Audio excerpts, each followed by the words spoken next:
Hello, welcome back to the Watford Way. And firstly, let's get this straight right away. I think Watford's priority now for this season is clear. It's staying in the Championship. Is that an overreaction? Potentially so.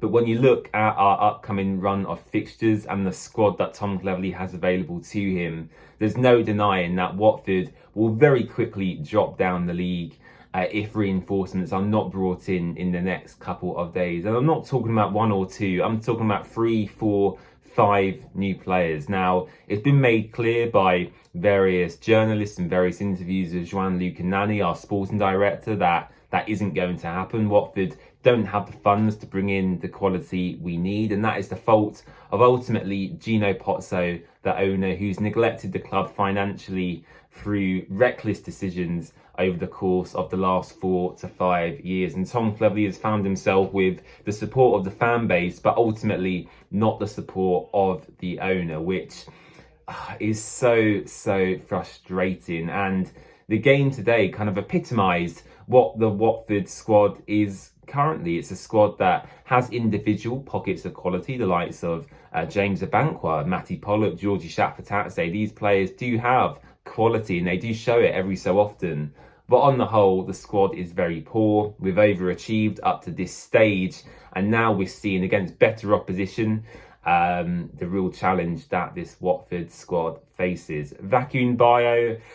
Wow. I mean, you guys, if you are regular viewers, I say this week in, week out, you know my thoughts on Bio. Was it a red card? Probably not, albeit for me as a professional footballer and an experienced player like Bio is, you can't be raising your hands towards the neck or face of an opposition player. The Norwich player, I don't know who it was actually at the time, but they quite rightly went down, made a big deal out of the situation. The referee was conned.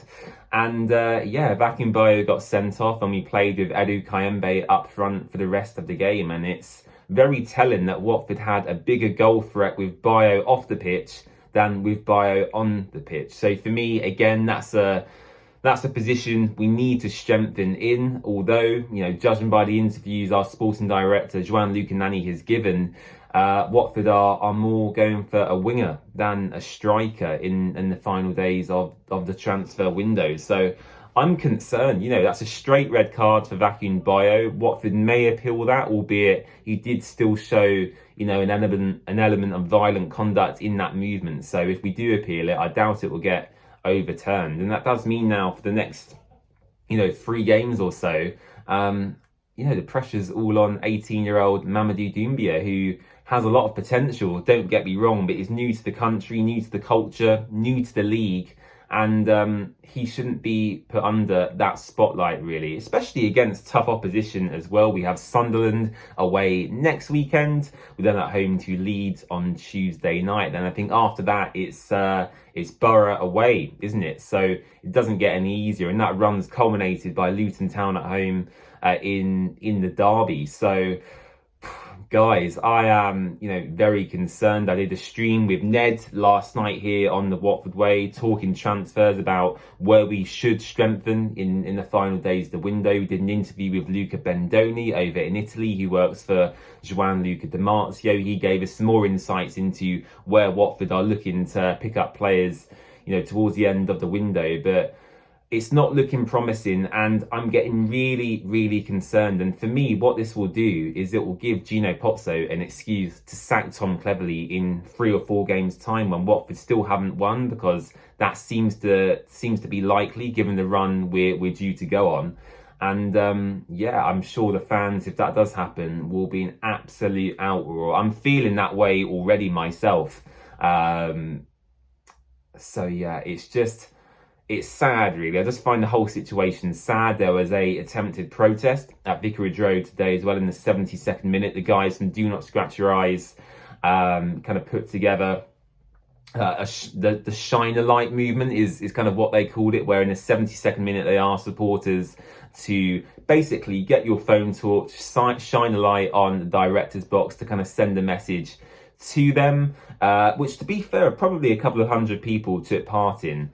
So fair play to everyone who did that. And I know there was some anti-Gino chants after that attempted protest as well. But for me, regardless of what we do, in the ground, outside the ground, here on social media, Gino Pozzo doesn't really care. He owns the club. He can do as he wishes. And for me, I think I'll be sitting here in a month's time saying that Watford have sacked Tom Cleverley and he will no longer be the Watford manager. And that's what I am most concerned about. Survival has always been the priority this season. I hope we can get there, but we have to win, I think, to achieve about 50 points. I think Watford still need to get 4 or 5 wins on the board, which is certainly doable, but it's going to be a tough task in the next 4 or 5 games. So we'll see what happens. Keep supporting Cleverley, keep supporting the players as well, because they do need your support.